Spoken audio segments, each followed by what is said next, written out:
Hola, hola, hola, mis queridos amigos de YouTube. Hoy os traigo un vídeo sobre una técnica de determinación estructural de una gran potencia y que muchas veces pues no apreciamos lo suficiente, porque parece que bueno que nos da poca información, preferimos otras técnicas que por supuesto son quizá más potentes, como puede ser la resonancia magnética nuclear, incluso el infrarrojo para la determinación de grupos funcionales, pero esta es una técnica muy importante que se complementa perfectamente con esas otras técnicas y es un recurso fundamental a la hora de la determinación de estructuras orgánicas y también para los analíticos, para los análisis cuantitativo y cualitativo. Bien, hablo de la espectrometría de masas. Espectrometría de masas.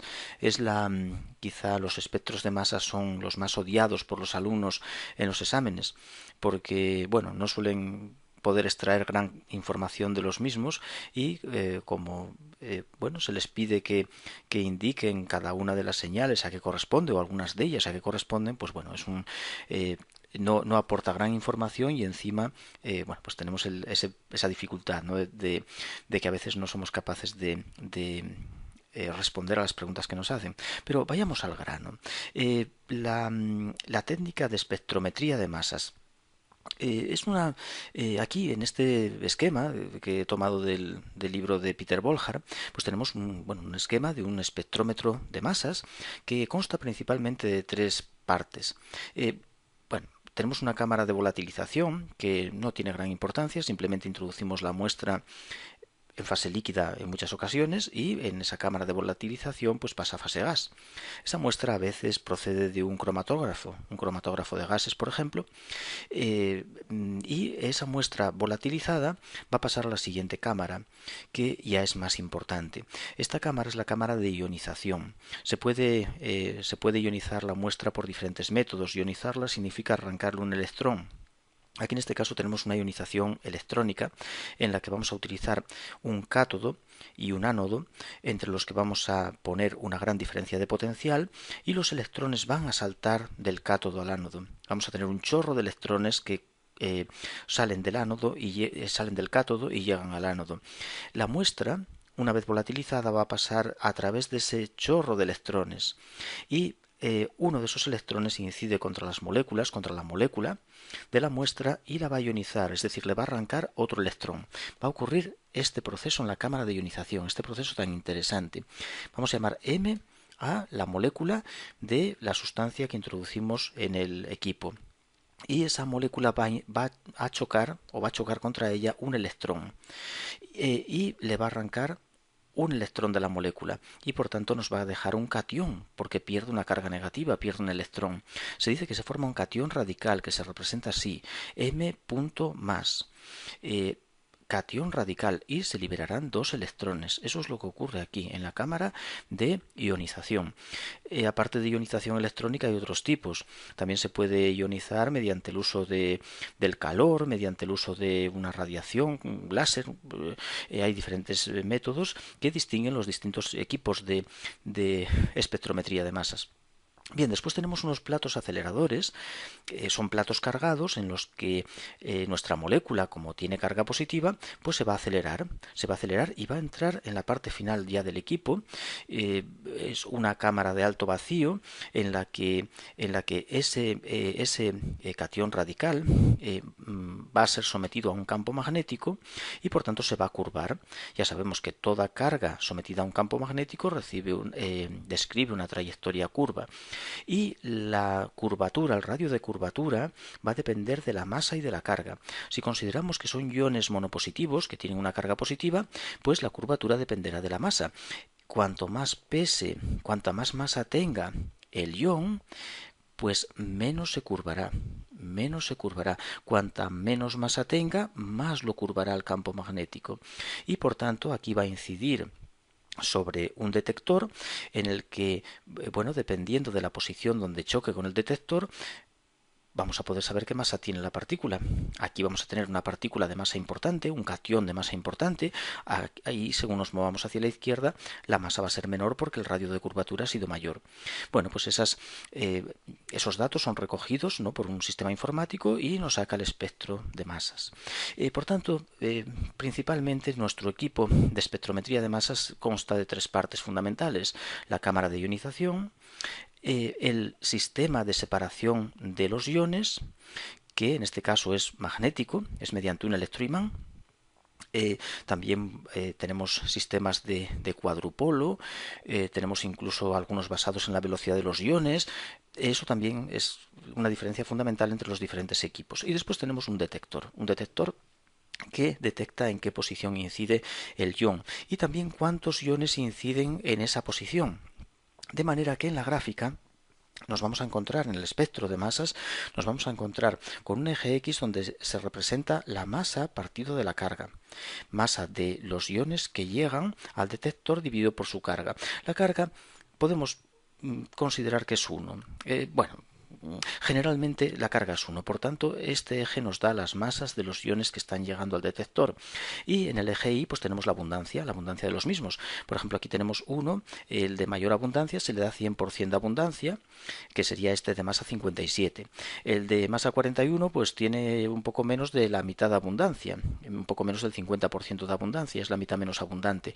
Es decir, aquí por ejemplo en esta posición pues colisionan muchos más iones que en la posición que indica la masa 41, que sería esta. Aquí colisionan la mitad de iones. Entonces el detector tiene en cuenta ambas cosas: dónde colisiona el ion y cuántos colisionan. Entiendo que hay una cuestión que no queda clara y estarás pensando, pero esto no encaja porque hablamos de una molécula que hemos volatilizado, que hemos pasado a través de este campo eléctrico que produce la ionización de la misma, y después un campo magnético que la curva, y por tanto hablamos de una sola especie, una única molécula, un solo catión. Por tanto incidirá en una posición concreta y el espectro constará de un pico exclusivamente, tendrá un solo pico. Sin embargo, he dejado un detalle sin comentar muy importante, y es que este catión radical, también llamado el ion molecular, pues es inestable y tiende a fragmentarse. Se fragmenta. La fragmentación del ion molecular tiende a fragmentarse. ¿Cómo fragmenta? Pues puede fragmentar de dos maneras. Puede dar lugar a un catión, vamos a llamarlo M1, y un radical, vamos a llamarlo M pequeña. Este catión va a ser el que es curvado por el campo magnético y llega al detector. El radical no. Los equipos tienen una salida por la que salen especies neutras que no son curvadas por el campo magnético, y nos llega al detector pues este fragmento de masa M1 que tiene pues es una masa M partido de Z determinada y nos va a dar un pico en el espectro.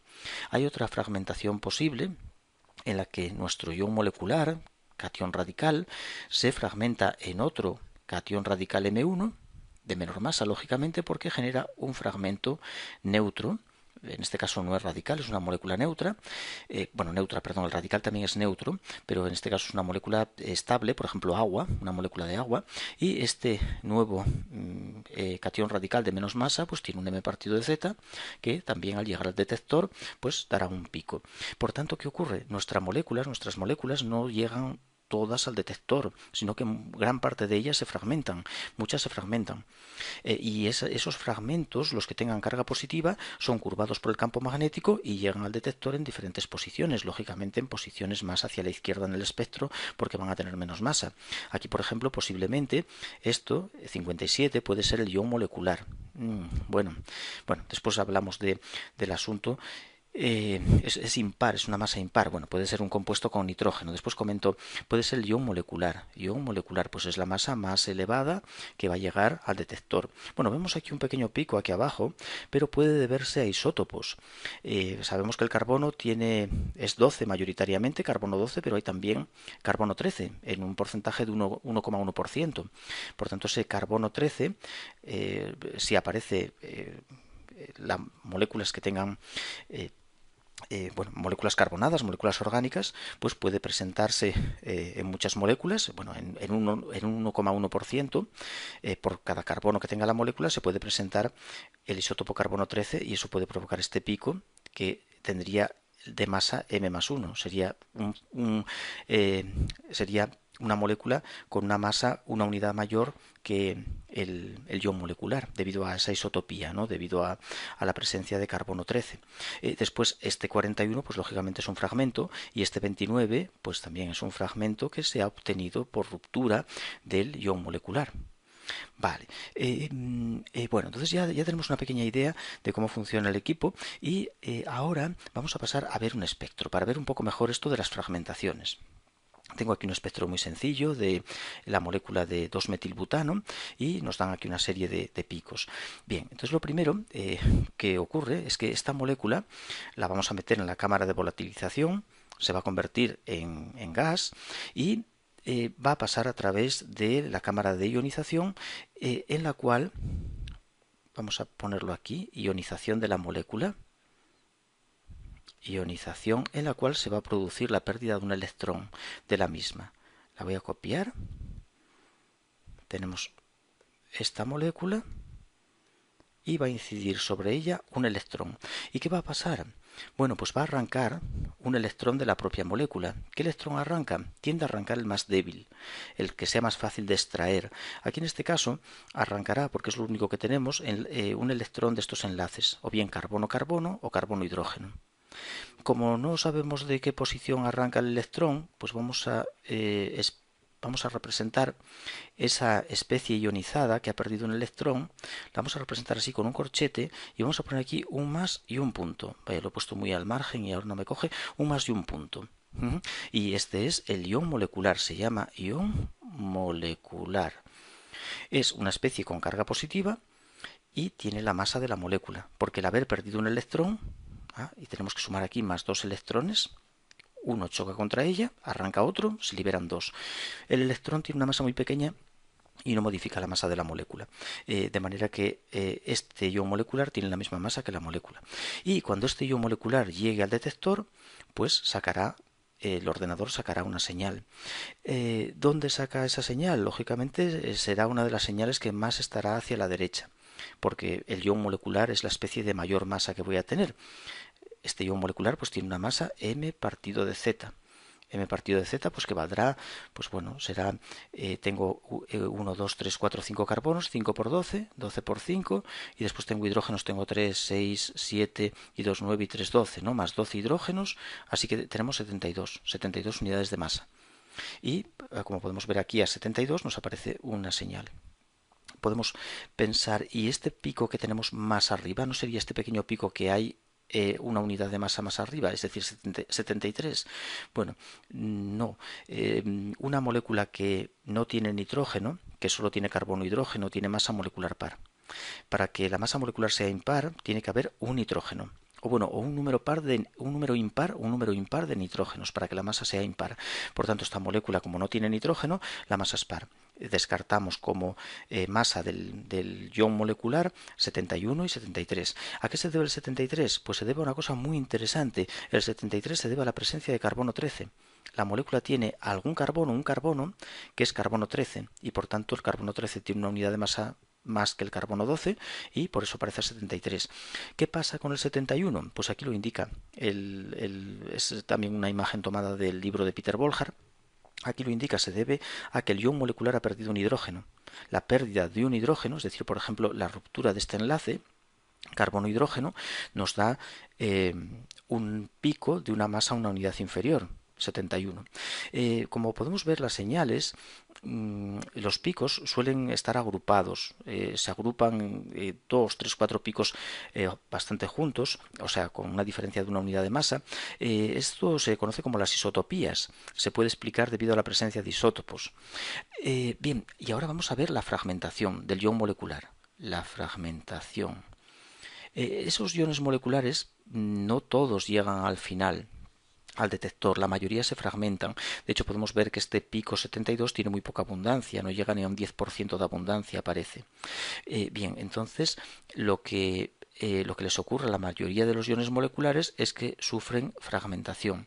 Imaginemos que nuestro ion molecular, al incidir el electrón sobre la molécula, imaginemos que se ha formado un ion molecular en el que se ha perdido un electrón de este enlace. Imaginemos que se ha perdido un electrón, por ejemplo, de este enlace. Y lo vamos a dibujar aquí. Va a quedar una carga positiva, un hueco, una carga positiva porque nos hemos llevado un electrón de ese enlace, y queda otro electrón desapareado porque ha perdido a su compañero. Se lo ha arrancado el electrón del campo, del chorro de electrones que atravesó la molécula en la cámara de ionización, y este enlace, este es el ion molecular, es el catión radical, y este enlace que ha perdido un electrón es débil y por tanto se va a romper. Este enlace se va a romper, la molécula va a romper por ahí, y nos va a separar por un lado un catión, como podemos ver, nos separa un catión, y en el otro extremo me queda un radical etilo. Un catión isopropilo y un radical etilo. El radical no llega al detector porque es una especie neutra. El catión sí. ¿Y qué m partido de z tiene? Pues el propilo tiene 43 de m partido de z. Lo digo bien, tiene 12 por 3 más, eso sí lo digo bien, más 3, 6, 7, más 7, 12 por 3, 36 y 7, 43. Eso, 43. Muy bien, aquí lo tenemos. Y de hecho es el pico más alto, que se llama pico base. Es el pico base, el de mayor altura. Tiene 43 de m partido de z. Y también se puede llamar este pico m-29, porque si nos fijamos ha perdido 29 unidades. 72 menos 29 son 43. Y por tanto se conoce como el pico M-29, que ha perdido, es M-29 porque ha perdido un etilo. El etilo tiene de masa 29, y por eso es M-29. También se puede poner así, M menos el etilo. Es el catión M menos etilo. Bueno, ¿y qué otras fragmentaciones son posibles? Pues puede romper cualquier tipo, puede romper un enlace carbono-hidrógeno. Si quitamos un enlace carbono-hidrógeno, el hidrógeno tiene 1 de masa, por tanto tenemos un pico a 71, lógicamente. Otra fragmentación que podemos encontrar, por ejemplo, voy a pintar aquí, otra fragmentación, pues la vamos a tener, por ejemplo, imaginemos que es este enlace el que ha perdido el electrón. Vamos a pintarlo en rojo. A ver, de ahí hemos perdido un electrón, hemos dejado un hueco ahí, queda el electrón desapareado y ese enlace se debilita y por tanto se va a romper. Este es el ion molecular y rompe por ahí, dándonos un radical metilo, y por otro lado nos va a dar un catión 2-butilo. El catión 2-butilo. El radical no llega al detector, pero el catión sí, que tiene carga positiva, es curvado por el campo magnético, nos llega al detector y tiene 4 carbonos, 12 por 4, más 3 hidrógenos, 3, 6 y 2, 8 y 1, 9, más 9 me parece, y por tanto esto suma 57. Si nos fijamos, 57 es 72 menos 15. ¿Por qué? Porque el metilo tiene 15 unidades de masa. Por tanto, hablamos de un M-15. El ion molecular ha perdido 15 unidades de masa y, por tanto, ha dado lugar a esa señal de 57. Ya digo, esto se puede explicar por isotopías. Por ejemplo, el pico 58 pues puede ser debido a la presencia de un carbono 13. El carbono 13 pues va a tener un pico más. Va a tener, una unidad más de masa. Y también tenemos la opción, aquí también tenemos la posibilidad de que nos quede el catión sobre el metilo. Esto es menos probable porque el catión metilo es poco estable, tiene poca estabilidad y por tanto esta opción se va a formar en menor. Esta ruptura va a ser menos probable, pero nos da un m partido de z de 15. Aquí lo tenemos, el m partido de z de 15, que es debido al catión metilo. Y el 29 ya nos imaginamos, el 29 procede de aquí. De aquí, si dejamos el radical, lo dejamos en el carbono secundario, es decir, en el propilo, dejamos el radical en el propilo y le ponemos el catión al etilo, que es un poco más estable que el metilo, pero tampoco mucho, y va a tener poca abundancia. M partido de z pues es 29 en el caso del etilo. Aquí lo tenemos, es el catión etilo. Catión etilo. Muy bien, estupendo. Entonces ahora vamos a, una vez que ya tenemos una idea de estos picos que representan, vamos a ver algunos detalles interesantes. Eso que el vídeo se me va muy largo, pero bueno, aquí tengo una tabla con los isótopos, porque los isótopos son muy interesantes en la espectrometría de masas. Por ejemplo, el hidrógeno tiene dos isótopos, bueno, tiene tres, pero el tritio es muy poco abundante, nada. Entonces es hidrógeno y deuterio, y el deuterio también es realmente poco abundante. El carbono es muy interesante. El carbono es muy interesante, estos datos los vamos a recordar. Carbono 12, 98,9 y el carbono 13 es 1,1%. Tiene 1,1% de abundancia el carbono 13. Entonces, eso significa que si tenemos el metano, el 98,9% del metano es carbono 12, el carbono abundante, pero tenemos un 1,1% que es carbono 13. Sin embargo, si tuviéramos etano, que esto es algo que, bueno, no, quizá no sea tan evidente, al haber dos carbonos, la probabilidad de que uno sea carbono 13 se duplica, porque hay dos carbonos. Entonces, en el etano, el porcentaje de carbono 13 que vamos a encontrar es de un 2,2%, el doble que de metano. Y así sucesivamente, si tenemos propano, como hay tres carbonos, se multiplica por 3 la probabilidad de tener carbono 13, 3,3% de carbono 13. Y si tenemos butano, 4,4%. Y si tenemos un octano, un C8H, 8 por 2, 16 y 2, 18, C8H 18, vamos a tener un 8 por 1,1, 8,8% de carbono 13 en moléculas de propano, de octano, moléculas de octano. Y entonces esto tiene una importancia enorme que voy a intentar comentar. Esto nos permite determinar, nos permite tener una idea del número de carbonos que puede tener la molécula. Si podemos observar o si conocemos la abundancia del pico del ion molecular, la abundancia del ion molecular con carbono 13 y con carbono 12. Si comparamos la abundancia de esas señales, podemos determinar el número de carbonos que la molécula tiene. También hay dos isotopías muy conocidas que permiten determinar si hay cloros o bromos en la molécula, que son la isotopía del cloro.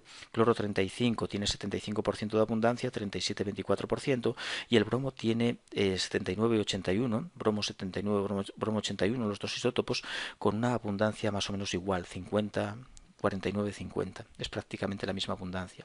Copié aquí unos patrones de isotopías. Por ejemplo, el cloro, pues el cloro 35 tiene una abundancia pues de un 75 frente al cloro 37 que tiene solo un 25%. El bromo tiene prácticamente la misma abundancia para los dos. Uno tiene pues un 50%, un 50 y pico por ciento, y el otro tiene un 49%. Es decir, se diferencian en un 2% apenas. Y por tanto vamos a tener estos patrones. Si identificamos en el ion molecular patrones de este tipo, debemos fijarnos que están separados por dos unidades de masa, son 35 y 37, y aquí también son 79 y 81, me parece, 79 y 81. Están separados, no son picos contiguos, sino separados por dos unidades, son un M y un M más 2. Bueno, si tuviéramos dos bromos en una molécula, pues tendríamos este patrón. La molécula de Br2 o dos bromos en una molécula orgánica tendríamos este otro patrón. Si tenemos dos cloros tenemos este patrón. De momento no nos vamos a meter, no nos hace falta tanto. Si nos acordamos del cloro y del bromo, me parece más que suficiente de momento. Poco a poco pues se van aprendiendo más cosas, pero tampoco hace falta saberlo todo de repente, ¿no? Tengo aquí un espectro. ¿Y qué observo? Observo aquí en el ion molecular dos picos más o menos de la misma altura, es decir, hay dos iones moleculares. ¿Y por qué ocurre esto? Pues simplemente porque la molécula tiene bromo. Y es más, aunque no nos dieran la fórmula de la molécula, deberíamos reconocer este patrón, y esto nos indica que la molécula tiene un bromo. Es decir, que da mucha información el espectro si vamos aprendiendo a leerlo. Hay mucha información que hay muchas personas, muchos estudiantes que no conocen y por tanto no pueden aprovechar al máximo la información que tiene el espectro.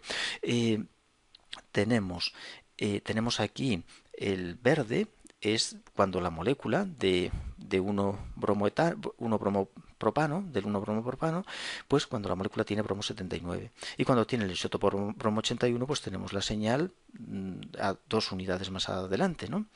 Tenemos dos iones moleculares bueno, a 122 y a 124. Y los dos prácticamente con la misma altura. Un poco más bajo el 79 porque es un pelín menos abundante que el 81. Y este pico, ¿qué es? Pues es simplemente que hay carbono 13. En moléculas que tienen bromo 81, además hay un carbono 13. Y este de aquí, ¿qué es? Pues ya te imaginas. Es que en el bromo, en moléculas que hay bromo 79, pues también hay un carbono 13 y por tanto tienes un pico a una unidad más, M más 1, ion molecular más 1, ahí aparece un pico. Bien, y de esto vamos a hablar, de la relación de abundancia entre el ion molecular y la señal que corresponde al carbono 13 de ese ion molecular. Bueno, entonces vamos a practicar, vamos a hacer aquí algo interesante, que es tratar de determinar la estructura de esta molécula para terminar ya el vídeo, que nos vamos a media hora y quería que fuera 10 minutos. Me he enrollado salvajemente, creo. Vamos a intentar determinar qué estructura tiene esta molécula que presenta este espectro de masas. Bien, entonces lo primero, nos vamos a fijar, bueno, vamos a determinar el ion molecular. El ion molecular es este pico a 106, probablemente sea este pico de 106, y aquí aparece otro pico, ¿no? A 107, que lógicamente será debido al carbono 13. La molécula tiene un carbono 13 y por tanto nos sale una masa 107, M más 1. Y aquí he dibujado las abundancias. Este pico, si leemos aquí la abundancia, es 33%. Y en este solamente 2,9%. Entonces vamos a hacer un pequeño cálculo. Vamos a dividir 2,9 entre 33,2 y lo vamos a multiplicar por 100. Así vamos a determinar qué porcentaje tenemos de carbono 13 respecto al 12. Si hacemos esa operación, bueno, no hace falta, sale 9. Si hacemos esta operación nos da 9. Bien, es decir, que el porcentaje que hay de carbono 12 respecto al 13 es de 9%. Hay un 9%.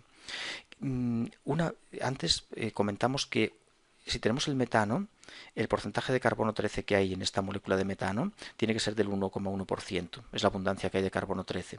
Si tenemos el etano, C2H2 por 2, 4 y 2, 6, C2H6, pues tenemos un 2,2%. Si tenemos el propano, C3H8, 3 por 2, 6 y 2, 8, tenemos un 3,3% porque hay 3 carbonos y se van multiplicando esos porcentajes de 1,1 por 2, por 3, etc. Entonces llegamos a la conclusión de que una molécula C8H 8 por 2, 16 y 2, 18, con 8 carbonos, tendría 8 por 1,1, 8,8%. Como vemos, nos coincide prácticamente con el porcentaje de carbono 13 que tiene la nuestra. Esto nos lleva a pensar que nuestra molécula tiene 8 carbonos. Qué interesante, ¿verdad? La relación de alturas entre estos dos picos es realmente interesante. La relación de abundancias nos permite determinar o tratar, bueno, de aproximar al número de carbonos que la molécula tiene. Entonces vamos a ver ahora, suponiendo que tenga 8 carbonos, 8 carbonos por 12 unidades de masa atómica que tiene el carbono, 8 por 2, 16, 96. Tendríamos una masa de 96 para los carbonos. Nuestra molécula tiene 106, es decir que faltan 10 unidades para llegar a 106. ¿De qué pueden ser esas 10 unidades? Podemos pensar que tiene algún tipo de átomo diferente al carbono, nitrógeno, oxígeno, es frecuente en moléculas orgánicas, ¿no? Que sean nitrogenadas, oxigenadas, etcétera.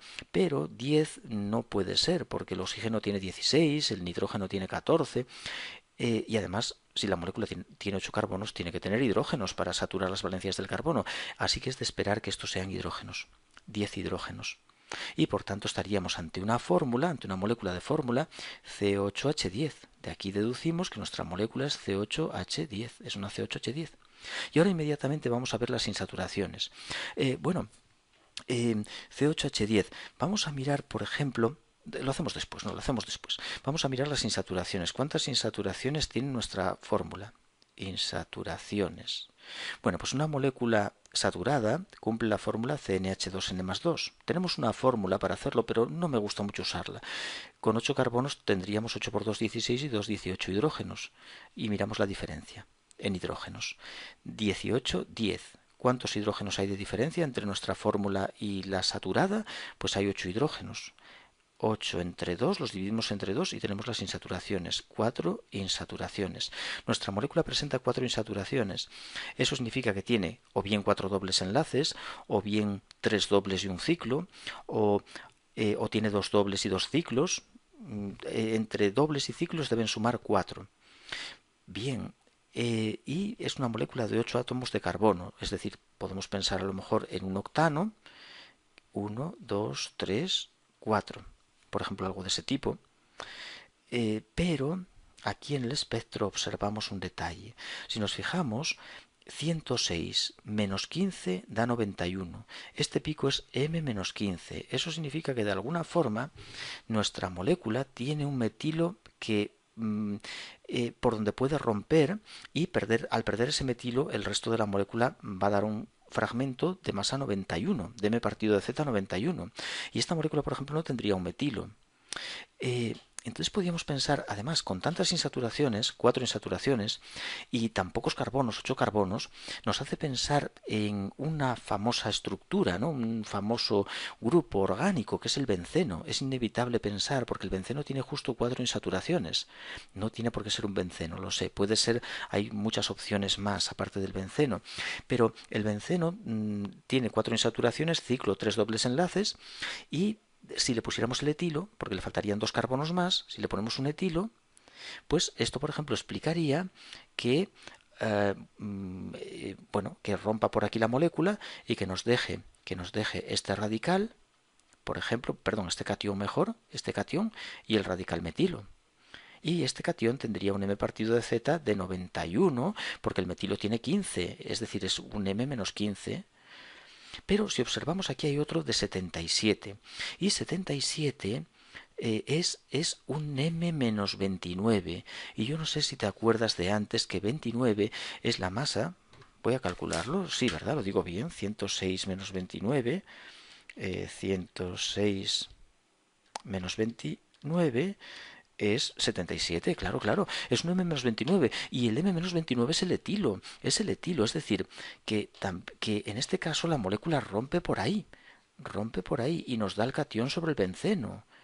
Y este catión tiene un M partido de Z, si lo calculamos y calculamos su masa, tiene 77. Por tanto, evidentemente estamos ante un benceno. Parece claro que estamos no ante un benceno, ante un etilbenceno. Estamos ante el etilbenceno.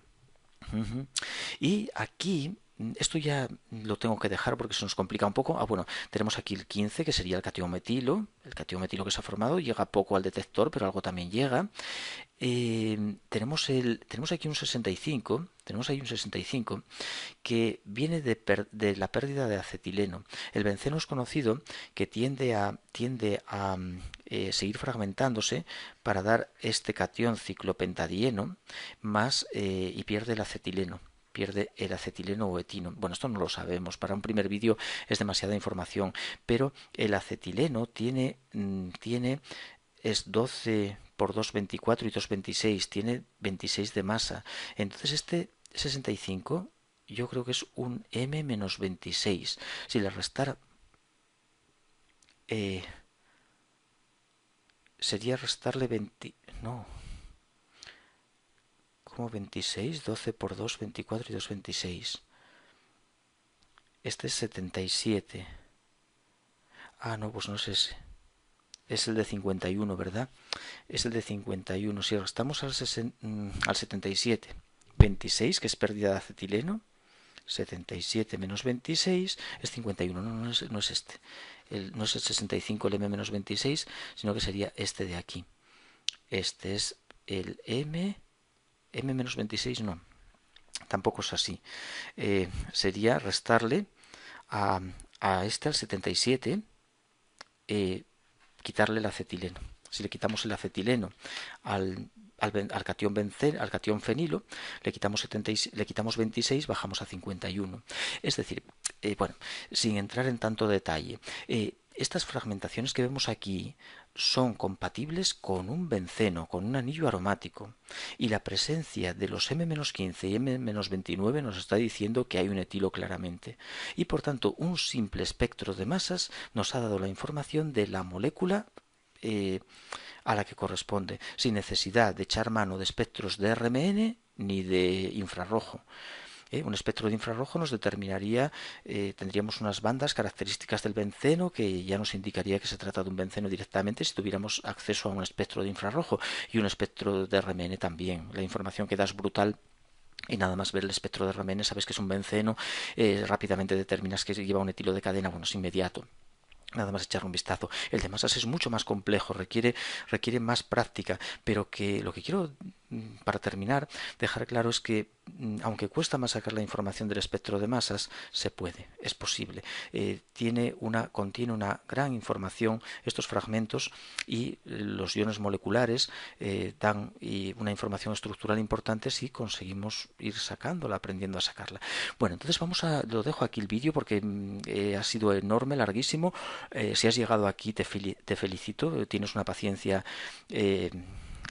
enorme, inagotable, y bueno, voy a seguir haciendo más vídeos. Vamos a hacer una pequeña serie de vídeos de masas con fragmentaciones. Vamos a ir afinando un poco esto, viendo, por ejemplo, para el benceno qué fragmentaciones tiene ya con más detalle, y bueno, estudiando función a función, empezando por ejemplo por los alcanos, alquenos, alquinos, alcoholes, viendo un poco cómo van fragmentando esas diferentes moléculas.